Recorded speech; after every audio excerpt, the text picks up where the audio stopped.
早晨，大家好，歡迎大家嚟參加今日嘅安康健康網絡網上中文健康講座。誰有中風危機，應如何處理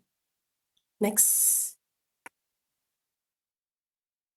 首先係領土嘅確認，我哋鄭重表示 BC 大學係位於Musqueam 原住民族嘅傳統、祖傳同埋未被割讓嘅領土上邊。同時咧，BC 大學溫哥華嘅辦事處亦都係普遍位於 Squamish 同 Tsleil-Waututh 嘅領土上邊。我哋亦感謝今日各位喺唔同嘅地方參加呢一個活動，並認可其傳統領土嘅持有者同埋看護者。Next， 我係何陳宇慈 Barbara Ho， 係一名註冊護士，亦都係安康健康網絡首席護理主任。今日咧，我係你大會嘅主持人。網上嘅朋友，大家好，歡迎大家嚟參加今日嘅安康線上中文講座嘅。呢個係誰有中風危機，應如何處理？簡單咁介紹一下安康啦，可能有啲朋友咧係第一次參加我哋嘅講座嘅。咁安康健康網絡咧係由 BC 大學醫學院數碼急救醫學部發起嘅一個項目。咁由執行董事何建滔醫生領導，已經創辦咗咧係有19年噶啦。我哋亦都好感謝 BC 省衛生廳患者為伴呢個計劃嘅一直嘅支持。主要嘅目的咧係希望能夠以可靠嘅健康資訊、社區資源同埋網絡嘅嚟到向 BC 裏邊嘅省民多元文化嘅群眾啦、病患者啦、家屬啦同埋社區嘅成員咧，提倡有關呢個慢性疾病嘅教育嘅預防方法啦，同埋自我管理。通過健康講座咧、工作坊同埋運用網絡嘅技術咧，嚟到提升病患者對疾病嘅認知，教導佢哋有效嘅管理方法，降低呢個疾病嘅風險，同埋提倡正規嘅治療方式。亦都同時咧，係同民眾探索一啲可靠嘅健康網絡啦，同埋一啲電子嘅工具，提升大眾對電子科技嘅認識，同埋點樣可以改善健康嘅質素嘅。好啦，中風之後，因為大腦受到嘅損傷咧，中風患者時時都會出現心理嘅問題嘅喎，無論係因為自己唔喐得，講唔到嘢，等等，使到佢好唔開心啦，又或者係因為中風個部位係傷害咗佢個腦嗰個部分咧，係會影響佢嘅心理嘅。咁唔單止係中風會影響身體，咁亦都係會影響呢個情緒啦、行為啦，同埋思考嘅大腦個系統嘅噃。咁今日咧，我哋就請咗心理治療師楊石昌博士咧，上嚟同我哋講下中風之後嘅自我重建啦，喺心理嗰方面。咁楊博士咧，如果參加過我哋以往嘅講座咧，都曾經見過楊博士噶啦。楊博士係一位 BC 省私人診所全職工作嘅心理治療師，佢分別喺 BC 大學、Kwantlen 理工大學同埋 Thompson River 大學咧，係任職兼職嘅導師㗎。每個月咧，亦都喺中文電台有主持節目，分享關於心理健康嘅信息。歡迎你，楊博士，再見面我哋。好多謝你今日抽時間嚟同我哋講下中風之後嘅自我重建，交俾你啦。好，大家好，聽唔聽到？睇唔睇到？聽到，好多謝啦！安康健康嘅網站又再次一次啦，俾我一個機會同大家分享一下。今日嗰啲題目係咪好精彩咧？So far，OK，所以多謝大家，多謝安康，OK，俾今次嘅機會俾我。咁等我試下睇下可唔可以分享我嗰個 slides 俾大家先。如果唔得嘅咧，我就交翻俾嘅大會你哋去做，好唔好？OK，咁或者我交翻俾大會啦。OK，好似我都喐唔到嗰個 slide 啊。OK，咁我哋今日咧花大概20分鐘左右啦，咁我哋就希望咧喺呢20分鐘入邊咧，就同大家分享3個心理同埋中風有關嘅題目嘅。咁第一個咧，我哋就希望可以探討一下啦，就係中風之後，OK，我哋自我嗰個認同會有啲咩嘅影響，會有啲咩嘅改變。咁第二個咧，就想睇一睇就係中風嗰個病患者嘅心理介入有啲乜嘢嘅措施可以做得到嘅。咁第三個咧，就係希望從一個心理學嘅角度啦，去睇一下有啲乜嘢嘢可以用嚟預防中風嘅因素嘅。咁如果大家有啲咩特別嘅題目啊，或者特別嘅問題嘅話咧，就喺呢個留言區嗰度留言寫低落嚟。咁我哋之後咧就再睇睇有冇機會回應俾大家嘅呢啲嘅題目，好唔好 ？OK，咁我哋就跳到去中風自我認識嗰個圖片啦。咁我哋就先從呢個中風之後對我哋自我認知有啲乜嘢嘅改變開始啊，好唔好？我哋剛剛都聽到啦，好多同中風有關之後嘅資料，特別係喺我哋身體機能上面嘅改變。原來中風亦都可以對我哋嘅情緒對我哋嘅自我嘅認知都有好大嘅影響嘅噃。喺我哋中風之前，其實我哋對我自我嘅認知，對我自我嘅身份都會有一定嘅確定性嘅。例如啦，可能我哋會用我哋嘅職業嚟到代表我哋自己身份嘅一個部分。我係心理師，我係工程師，我係老師，我係會計師，我係醫師等等，係咪？咁我哋亦都可能會用其他嘅方式嚟到肯定我哋自己嘅身份嘅噃。譬如我係加拿大人，我係中國人，我係台灣人，我係澳門人等等，係咪？咁又或者用其他嘅角色嚟到肯定我嘅身份。譬如我係阿珍嘅老公，我係阿明嘅老婆，係咪？咁所以我哋喺生活上邊原來有好多唔同嘅角色同埋身份嘅。喺我哋中風之前，我哋大部分嘅人喺呢啲身份上面，其實都已經有個一定程度嘅確定㗎啦。係啊，張唔該。咁好多研究咧就發現啦，咁當我哋中風之後啦，呢啲嘅身份同埋認知咧，都會有好大個改變嘅噃。以前啦，OK，好多認為係理所當然嘅身份，突然之間一夜咁改變咗喎。向呢個2024年嘅英國做嘅訪問，OK，做嘅呢個研究就訪問咗14名女士、16名男士咁樣，OK，所以個研究唔係好大，但就訪問咗佢哋咧，就喺佢哋中咗風之後1年做嘅訪問，咁就睇下佢哋喺中風之後嗰個經歷係點樣嘅。咁呢個研究咧就發現啦，喺中風之後咧，原來有一段時間會係點樣咧？模棱兩可嘅。咁響呢個模棱兩可嘅呢個階段嘅時候咧，對好多患咗中風嘅病患者嚟到講咧，係一段十分艱難嘅一段時間嚟嘅。咁呢個亦都可以理解嘅。喺中風之後呢個初期，特別當我哋突然間呢啲所有嘅理所當然嘅身份、理所當然嘅角色，突然間咁一夜之間咁改變嘅時候，當然對我哋嚟講係一個點講措手不及，係咪？突然其來嘅一個時間嚟嘅。咁所以喺呢段嘅期間，我哋嘅身份就突然間會變得點樣咧？非常之唔同，非常之得唔確定啊，係咪？我哋之前例如我哋可以做到嘅嘢突然間未必一定可以做得返啦。甚至乎簡單到好似頭先我哋聽到啦，講一句説話嘅時候，可能我哋嘅口齒都變得非常之唔同啦。咁研究就發現啦，呢個模棱兩可嘅呢個階段，其實對中風嘅病患者嘅康復有個好決定性嘅影響嘅。咁當然啦，好多喺中風之後嘅康復嘅嗰個狀況會視乎有好多唔同嘅因素啦。譬如中風嘅程度中風嘅位置中風前嘅健康狀況同埋中風之後嗰個處理等等，都會影響到嗰個康復程度。咁中風後其中一個影響就係我哋時時都會見到噶啦，就係可能對生命嗰個脆弱感突然間有一種好深刻嘅體會。以前可能唔覺得呢個生命可以咁脆弱嘅，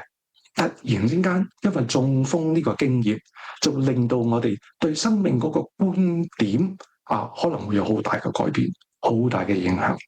而中風嘅病患者亦都可能會發展一種自我嘅污名化，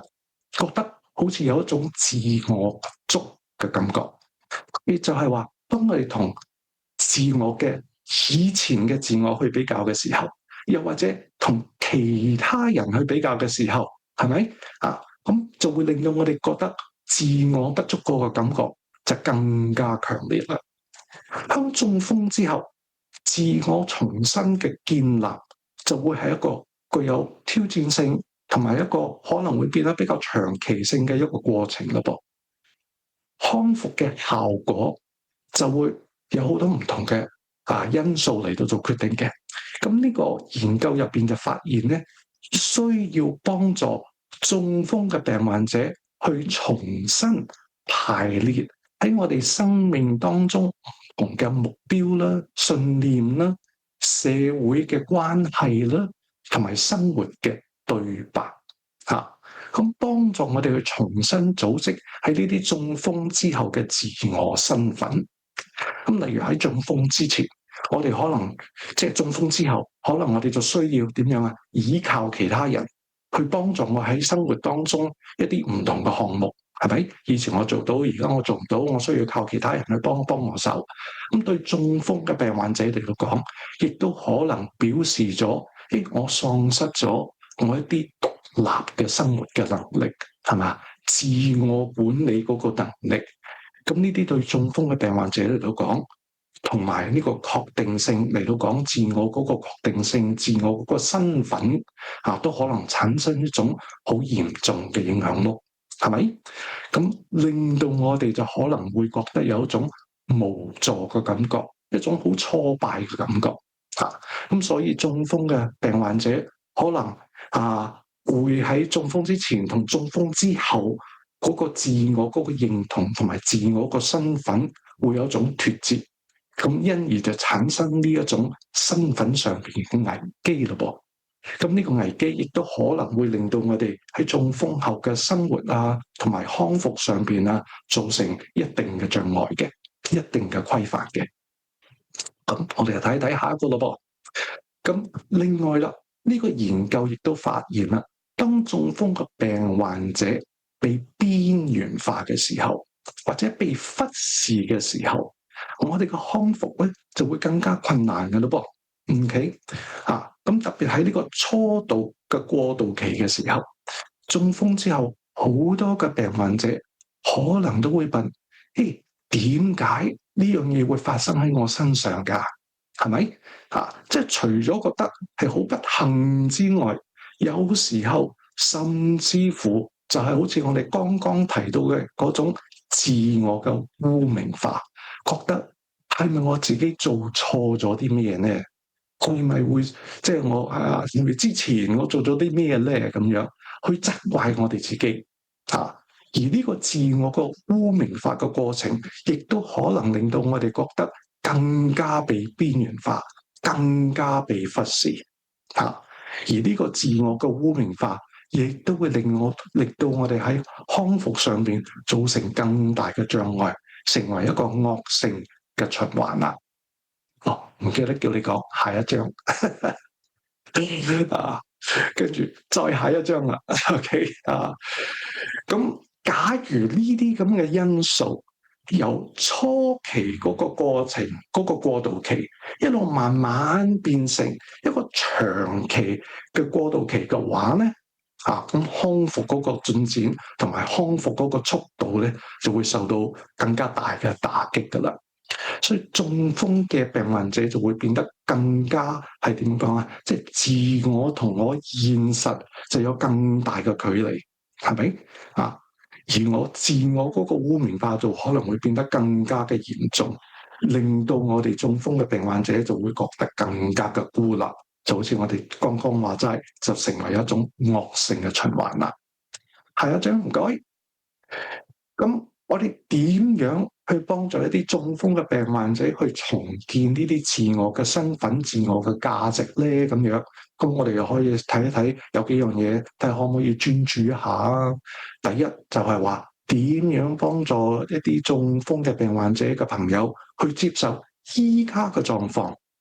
係咪？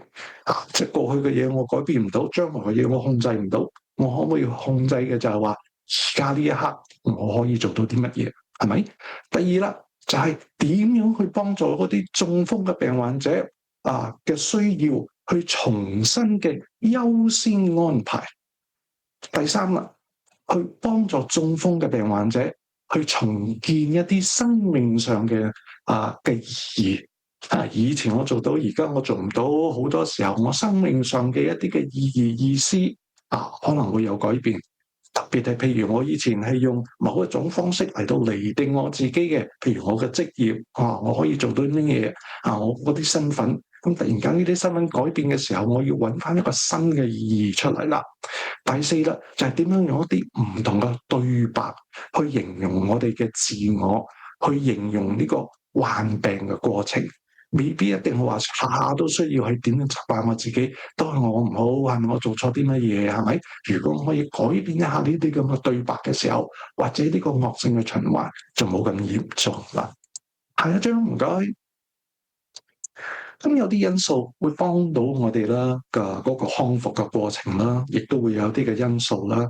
阻礙咗我哋呢個康復嘅過程啦。對呢個康復嘅過程有幫助嘅因素就包括，譬如點樣去幫助中風嘅病患者啦，得到呢啲心理同埋其他嘅親戚朋友嘅支持啦，係咪？假如我哋可以以一個以人為本用一個比較全面嘅全方位嘅康復嘅方式，照顧呢個中風嘅病患者嘅身心社靈唔同個方面嘅需要，咁樣可能對中風嘅病患者嘅康復會有好大嘅幫助。而另外嘅一方面，假如中風嘅病患者有呢種自我嘅污名化，或者有種不連貫嘅照顧嘅時候，咁樣亦都會對呢個康復嘅過程造成有一定嘅障礙㗎啦。下一張唔該。咁換句説話嚟到講啦，中風嘅病患者除咗喺身體上邊嘅機能同埋康復嘅需要之外，當我哋照顧中風病患者嘅時候，假如可以多加少少一啲另外嘅支持，可能會有好大嘅幫助嘅噃。譬如點樣幫助中風嘅病患者重建我哋嘅自我啦？點樣幫助中風嘅病患者有種長期同埋全面化嘅照顧啦？又或者點樣可以聆聽中風嘅病患者生命入邊嘅故事咧？佢哋患病嘅過程啦，或者咁樣嘅時候，對我哋嗰個康復嘅品質同埋嗰個速度，都可能會有好大嘅幫助嘅。下一張唔該。咁中風之後咧，我哋其中一個最常見嘅康復嘅支援，當然就好似我哋今朝早聽過好多唔同嘅係康復嘅，譬如嗰啲運動物理治療職業治療飲食治療語言治療藥物治療等等，係咪？所以能夠依從呢啲康復運動嘅指引，康復嘅速度同埋品質，當然係會有幫助啦。下一張唔該。咁除咗呢啲身體機能上邊康復運動嘅治療之外，中風嘅病患者嘅心理治療亦都係非常重要嘅一個部分咯。喺呢個2023年嘅報告入邊就訪問咗30位中風嘅病患者，佢哋中風嘅時間咧就由1年到5年等。咁報告入邊咧就發現啦，自我身份嗰個確定性，例如嗰個自我身份嘅確定，對中風病患者嘅康復有一定重要嘅扮演一個非常重要嘅一個角色喎。OK， 下一個唔該。咁所以喺心理治療嘅過程當中，我哋就發現有幾個因素啦。可能對我哋嘅中風嘅病患者嚟到講，OK 有啲障礙嘅。第一，好多中風嘅病患者可能會覺得時時被人批判批評做得唔好，做得唔夠，係咪？咁唔代表一定係其他人真係批評批判嘅，咁但係呢個係一個非常之平常見到嘅一個心理嘅反應。咁所以可能我哋要記住，當一個中風嘅病患者嗰個朋友，OK 有咁嘅反應嘅時候，唔話佢哋故意係咁樣諗，但係可能係因為呢個中風之後嘅對，好似頭先Barbara 講真對大腦嘅影響，OK 今朝嗰啲講者講到對我哋嘅情緒嗰個部分嘅影響，有呢啲咁嘅反應唔出奇，係咪？第二啦，有啲嘅症狀未必一定係明顯噶嘛，例如譬如一個病患者喺中風嘅程度可能比較輕嘅時候，咁佢哋嘅康復嘅結果當然會比較理想啲啦，係咪？咁但係同之前佢哋自己比嘅時候，可能都仲有少少距離嘅噃。而呢啲嘅距離未必一定對其他人嚟到講係好明顯嘅。咁譬如佢手腳嘅靈活度講嘢嗰個清楚嘅程度嗰個速度等等，係咪？咁呢啲唔明顯嘅症狀，好多時候就會點樣咧？就會帶嚟一啲嘅誤解啦。咁其他人可能會覺得係咪故意㗎？OK， 冇理由做唔好嘅噃。OK， 你其他嘢都做得到，點解呢樣做唔到？係咪？因而就可能會產生一啲嘅衝突啦。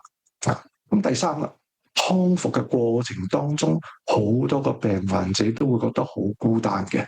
同外界有一種距離嘅，咁呢個亦都係惡性循環嚟嘅。好多時候，當你患上呢個中風之後，我哋就對外界有一種抗拒，唔想出去見人，唔想同人傾偈，係咪？唔想俾人見到而家嗰個身體嘅狀況。但我越咁做嘅時候，又係一個惡性循環啦，我就變得更加孤單，更加同外界有種距離啦。第四啦，OK。中風病患者會失去一啲佢哋覺得有意義嘅角色嘅，譬如我哋嘅職業我哋嘅身份我哋其他嘅其他嘅歷史等等咁第五啦，中風病嗰個病患者好多時候都唔喜歡自己變成需要依靠其他人去生活嘅。當我哋有咁嘅感覺嘅時候，我哋就會變得更加覺得自己更加脆弱，覺得好似自己變得更加被貶低一樣啦。咁所以，假如喺我哋照顧中風病患者嘅時候，可以更加理解呢啲嘅難處、呢啲嘅因素嘅時候，咁樣我哋可能喺照顧一個中風病患者嘅時候，就可以更加有效啦。下一張唔該。咁當我哋需要照顧一個中風病患者嘅時候，我哋又可以嘗試以下一啲少少嘅策略睇下得唔得。第一，我哋可以嘗試一下鼓勵中風嘅病患者同佢嘅家人朋友其他嘅專業嘅人員有啲更加深入同埋有啲更有意義嘅對白。我哋好多時淨係睇住就話，你機能上邊有冇改變？OK， 咁好似頭先佢講者都話啦，中風同我哋嘅智商冇直接關係噶嘛，係咪先？我中咗風唔代表突然間我個智商跌咗咁咁所以其實可能我哋可以有一個更加有意義、更深入嘅對話，唔係時時淨係食咗啲乜嘢做咗啲乜嘢係咁表面嘅。第二啦。我哋可以嘗試一下鼓勵中風嘅病患者去轉化佢哋嘅經驗，重新翻譯一下佢哋病患嘅過程，唔係一定話，我做錯咗啲咩我唔好，我衰咗啲咩嘢，right？可能如果可以改變一下呢啲咁嘅對白嘅時候，對我哋呢個康復嘅過程會有更大嘅幫助。我哋又可以幫助一下中風嘅病患者尋找一啲新嘅主導權。雖然中風之後，我哋可能真係有好多嘢做唔到，但係唔代表我乜嘢都做唔到嘛。係咪先？如果可以幫助一啲嘅中風嘅病患者去尋找呢啲新嘅主導權嘅時候，咁我哋咪可能唔會覺得咁無助、咁挫敗咯。咁所以第四啦，我哋就可以嘗試下幫助中風嘅病患者去訂立一啲新嘅目標，去尋找呢啲新嘅主導權。第五，我哋可以一定需要點樣去學習聆聽等呢班嘅中風嘅朋友嘅病患者係覺得被接納嘅被了解嘅，唔係話下下我都需要幫助中風嘅病患者去解決問題嘅，係咪先？有時候可能中風嘅病患者嗰班朋友只係需要我哋去接納同埋聆聽嘅啫，所以我哋可以嘗試一個唔同嘅方式。下一張唔該啦。咁就算啦，OK 我哋唔係需要去照顧一個中風嘅病患者好啦，我哋做家人嘅朋友嘅都好，都有好多我哋可以做到其他嘅方面嘅，我哋可以嘗試去接受啦，中風病患者嘅情緒啦，係咪先？因為有時候呢啲嘅情緒係不受控噶嘛，唔係話故意噶嘛，唔係話佢唔中意我，所以佢咁樣做嘛，係咪啊？我哋又可以嘗試下用一個尊重嘅，唔係一個批判嘅，唔係一個批評嘅方式去同呢個中風嘅病患者交談啦。我哋又可以嘗試一下重視佢哋依家嗰個能力，而唔係淨係單單專注佢哋有限嗰啲嘅地方。我哋都可以俾中風嘅病患者多啲參與呢個決策嘅能力，OK， 決策嘅機會，因為佢哋仲有能力做決定噶嘛，係咪啊？我哋唔會話因為佢中咗風，佢口齒唔伶俐，佢手腳唔靈活，就唔俾佢做決定，啱唔啱啊？OK， 咁所以可能我哋可以俾多少少機會呢班中風嘅朋友參與呢啲決策嘅機會，同時我哋都可以用一個有希望嘅同埋比較微小嘅步伐嚟到形容嘅將來，唔係話一定要講5年後、10年後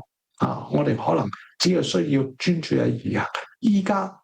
同埋下一刻就係咁簡單啦。咁最後我哋可以嘗試一下聆聽，而唔係急住嘅下都要去更正 OK 呢班中風病患者嘅故事嘅，係咪？有時候我哋淨係需要聽嘅啫。下一張唔該。咁響心理嘅治療過程當中啦 ，OK， 其中我哋一個用到嘅技巧咧，就係叫做雙人因應嘅介入治療。咁透過呢個治療嘅過程咧，就希望咧幫助到中風嘅病患者咧多啲參與呢個社交嘅活動嘅。好，下一張唔該。咁假如一個中風嘅病患者有個配偶嘅話，佢嘅配偶對中風嘅病患者嘅康復會扮演一個非常之重要嘅角色。就算冇配偶，一啲嘅家人同埋一啲比較親密嘅朋友，都可能係可以用呢個方式去幫助中風嘅病患者多啲參與呢個社會嘅活動嘅。咁透過呢個雙人因應嘅治療嘅介入，我哋希望咧就係透過改變中風病患者同其他人，特別係佢哋嘅配偶喺溝通上邊嘅技巧嚟到幫助我哋，好等中風嘅病患者能夠多啲參與呢個社區嘅活動。就好似頭先我哋聽到嘅講者嘅一樣，我哋有唔同嘅技巧可以溝通噶嘛，係咪？用語言只不過其中一個方式。原來溝通除咗語言之外，仲有好大嘅部分係同非語言有關嘅，譬如面部嘅表情手勢圖畫等等。咁所以透過呢個嘅雙人參與嘅呢個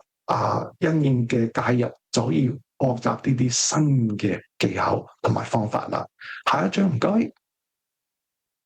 咁所以喺呢個雙人因應嘅治療嘅介入嘅時候咧，就有唔同嘅內容嘅。我哋會先從啲日常生活嘅技能開始啦，然之後雙方嗰個溝通喺情緒同埋嗰個技巧上面嘅管理啦，家庭嗰個扮演嗰個角色啦，喺室內 OK 唔同嘅活動啦，然之後就慢慢就針對啦，同其他人際互動嗰個技巧啊，同埋壓力嗰個處理啊，係咪？然之後就慢慢會帶到去一啲戶外嘅一啲嘅活動，咁最終嘅目標當然就係希望中風嘅病患者同埋嗰班朋友能夠重返呢個社會，重歸呢個社區嘅生活啦。下一張唔該。咁除咗呢啲心理同埋人際關係嘅治療介入之外，而家好多時候都可能會用到一啲其他比較另類一啲嘅治療方式㗎噃，譬如利用音樂去治療中風病患者嘅情緒。情緒可能會包括焦慮啊、抑鬱啊種種嘅症狀㗎嘛，係咪？下一張唔該。咁音樂治療有啲咩好處咧？咁樣中風之後，有好多個病患者，除咗喺身體上邊機能有受損之外咧，其實對我哋喺情緒上邊嘅損傷都有好嚴重嘅影響嘅。咁假如中風嘅病患者有焦慮同埋抑鬱嘅狀況嘅時候，呢啲嘅症狀會影響起碼30%到50%嘅中風病患者嘅能力嘅。咁而音樂嘅治療就係一種非侵入性啊、低成本啊，同埋比較容易接受嘅治療方式啦。下一個唔該。咁呢啲音樂嘅治療，甚至乎咧就可以配合到其他嘅治療嚟到做嘅噃，譬如太極啊、八段錦啊、中醫啊、心理治療啊，所以呢啲嘅治療嘅方式都可以同時嚟到用音樂嚟到配合噶啦。下張唔該。我知道仲爭3分鐘 ，OK，all right。咁除咗 OK 治療嘅之外啦，OK，我哋當然希望啦就可以做到一啲嘅預防工作啦。咁心理健康對預防中風咧，原來都扮演一個好重要嘅角色噶噃。好，下一張唔該。咁喺呢個2024年嘅系統性嘅研究入邊咧，就超過咗差唔多1000個嘅研究，超過48000個病人嘅數據嚟到做研究嘅。咁研究入邊咧就發現咧，好多時候喺中風之後，病患者都會引發到一啲心理上邊嘅障礙啦，譬如焦慮症啊、抑鬱症啊咁樣。而好多嘅證據咧，亦都表示咧就話早期嘅心理嘅介入咧，會對呢啲嘅病患者咧扮演一個重要嘅角色嘅。下張唔該。OK，咁換個角度嚟到睇咧，就話可能喺心理健康上邊對患上心腦血管嘅疾病，例如中風等等，都會有種保護嘅機制嘅噃。下一張 OK，咁呢個我哋唔睇啦，我哋再跳去下一張啦，跳到最後嗰張啦，咁就 OK 快手少少去到最後嗰張啦。OK exactly OK。咁或者咁樣講啦，喺好多唔同嘅研究入邊咧，就發現啦 ，OK， 悲觀對心腦血管會有好大負面上面嘅影響，而樂觀咧就對呢啲預防心腦血管有種正面嘅影響。雖然有啲嘅研究暫時都未知道好肯定，就係話對特別中風嘅呢個嘅確實嘅數據咁但係即係我就唔知道你點睇啦。即係如果你要我去買大細嘅話啦，我就情願走去買樂觀啦，係咪先 ？OK，right 睇下點樣可以幫助我自己去預防多啲呢啲心腦血管嘅可能會發生嘅風險啦。咁家屬啦 ，OK 我哋做家人嘅可以點樣做咧？咁樣。咁喺呢個中風嘅康復嘅過程當中，我哋做家人、做朋友嘅可以嘗試一下啦，就係話試下讚賞嚟，多少少讚賞嚟，就算好少嘅步伐都可以做讚賞嘅。OK， 去建立一個定期嘅運動嘅呢個習慣嘅，去確保喺屋企呢個運動嘅地方係安全嘅咧。可以向工作嘅人員詢問一下呢啲家居康復嘅運動係點樣做嘅咧，同埋一齊去慶祝一下每一次嘅進步。咁希望透過呢啲嘅方式咧，就能夠令到我哋嗰個進展更加快啦。咁所以多謝安康健康網站今日又俾我一個機會同大家一齊分享一下呢啲少少嘅信息。咁同埋希望亦都祝大家喺呢個2026年嚟緊呢個新一年，身體可以更加健康。就算係患咗中風嘅病患者嘅朋友，都希望可以透過呢啲唔同嘅治療康復得更加理想。照顧中風嘅朋友同埋一啲嘅其他嘅家人，就可以更加有效嘅提供呢啲嘅支援。多謝大家。多謝你楊博士咁仔細咁樣同我哋分析一下心理嘅影響對中風嘅病人啦、家人啦，係有啲乜嘢嘅影響，同埋有啲乜嘢 tips 俾到大家，有啲咩方式係可以幫助到病患者嘅。希望經過今次嘅講座咧，大家會比較更加了解中風係乜嘢嘅一回事，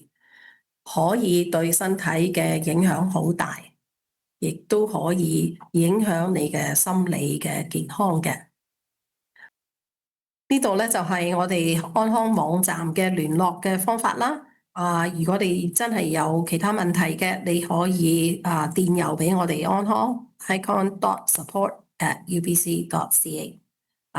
可以跟進睇我哋嘅安康嘅臉書等等嘅平台。亦都好感謝BC 省衛生廳患者為伴嘅計劃嘅一直對我哋安康健康網嘅支持嘅。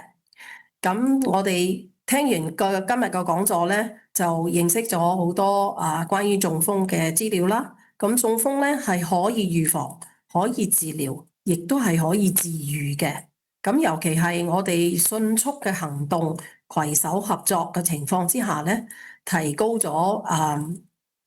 公眾嘅意識，可以挽救生命，及時採取行動係可以減少殘疾，而且康復咧係需要持續嘅照顧同埋社區嘅支持嘅。希望大家可以將呢啲信息傳俾大家，大家亦都可以翻上去我哋嘅網站咧，喺度再次瀏覽我哋今日嘅講座嘅噃。咁希望大家有一個健康快樂嘅生活，我哋下一次再見啦，拜拜。